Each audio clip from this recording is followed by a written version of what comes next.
True. We have talked, Harriet, about the care economy in the past.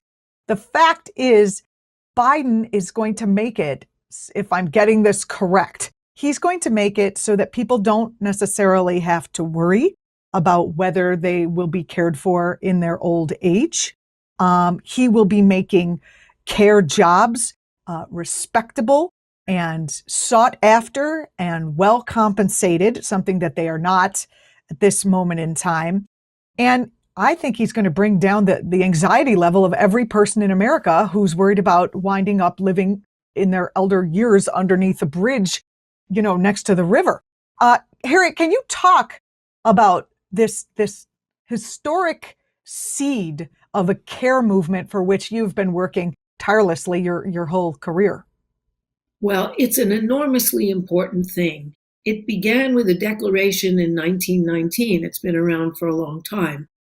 And in 1973, the UN had a resolution, and 173 nations accepted this pay equity resolution. They didn't really have pay equity, but they accepted a resolution for gender equality in pay. The United States was one of the 14 holdouts that didn't sign it and never has.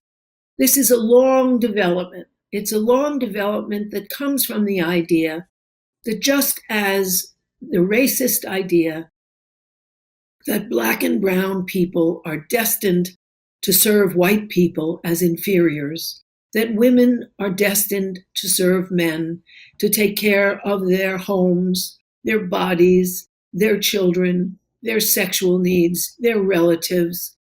This is gender baggage from which women have suffered, and from which women of color particularly suffer, as they have been relegated to domestic labor. There was a push to change labor's position, but in order to get the southern states support for it, it excluded domestic workers who were mainly Black and agricultural workers who were mainly Black and are now mainly Black and Hispanic. And so that's been a huge deficit.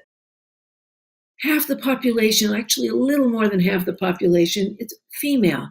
And we've been devalued because our traditional labor has been considered an outgrowth of some genetic manifestation rather than hard labor to which we have been chained by gender.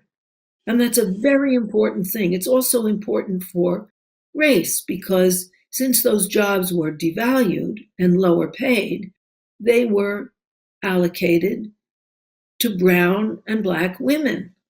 And so that it's a big race change. I should say that Biden has been very progressive on race and gender.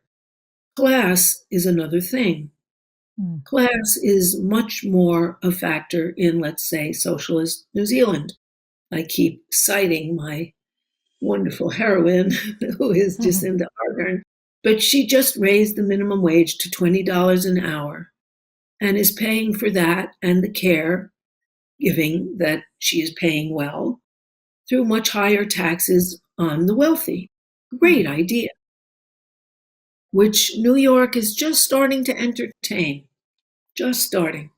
But that, of course, this is the backbone of our existence.